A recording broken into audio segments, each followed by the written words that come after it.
Congratulations on the purchase of your new TurboChef fire oven.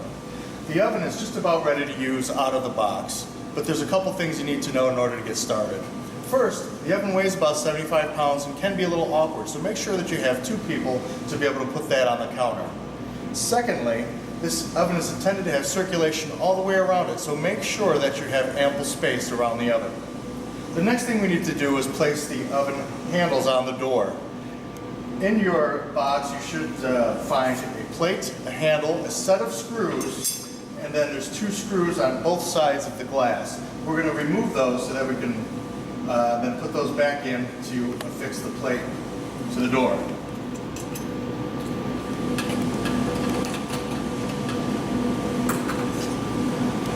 I'm going to take the plate, I put my first screw in here,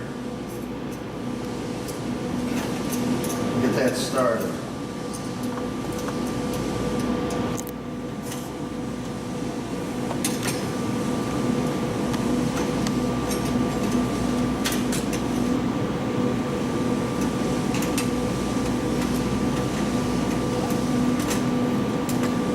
Give it a good turn to make sure it's good and snug, but not over tighten because you don't want to damage or potentially strip the screws. Now we're going to put the handle on the oven. The handle is going to be on the outside with the washer and screw on the inside. So we're going to place the screw through the hole, and we're just going to thread the handle on. This here you can just give it a little turn by hand and that should suffice. Do this on both sides and both handles are ready to go. And the oven is ready to plug in. Now that your handles are installed and your oven's plugged in, you're able to turn it on and begin the heat up process. To do that, on the far left-hand side is a power button. You hit that and turn it on. In the display, you're going to have your upper temperature on your left and your lower temperature on the right-hand side.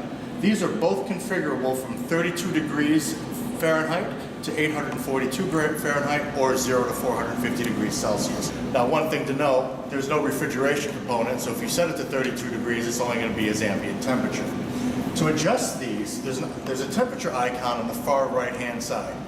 You press it once, and your upper temperature is going to flash. You can adjust, again, any temperature you like. The default is 600 on your upper, and your lower is going to be 700 by default. That's how it's going to be coming out of the box.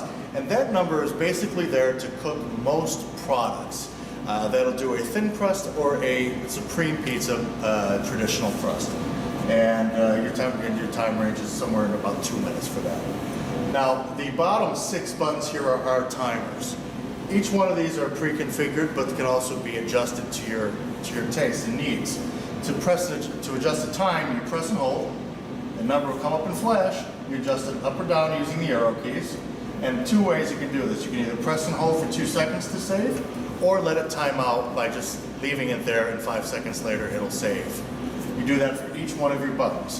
When the oven's hot, the temperature displays will indicate readings close to where you're set, and you're good to go.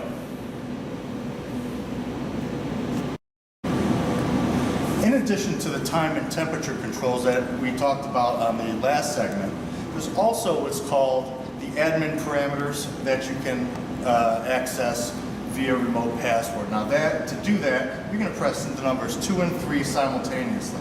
Now this information is found on page 8 of your user's manual. So press and hold, and you'll see PA. Now that's for the parameters password. So we're going to go to -19, which is the password, and this cannot be changed. Now we're going to press 2 and 3 again, and this gets us into the parameter screen. Parameter screens go from P0, all the way to P29. But we're going to focus only on P0, which is Fahrenheit or Celsius. Here, the 1 indicates that we're in Fahrenheit. If I move this by using my arrow keys to 0, my display would be in Celsius. Well, I'm going to leave it here in Fahrenheit since we're in the US and most people understand that. Now, the second set of parameters is the upper heater element. Now, to lock this in, I've got this one set at 590 is my lower limit. Then I go to P6, and 605 is my upper.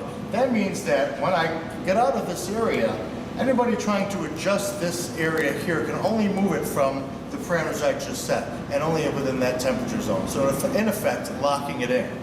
That can also be done for the lower heaters as well, except that is at P9 and P10. You see I got 142 and 842, so they're able to control quite a bit of that range.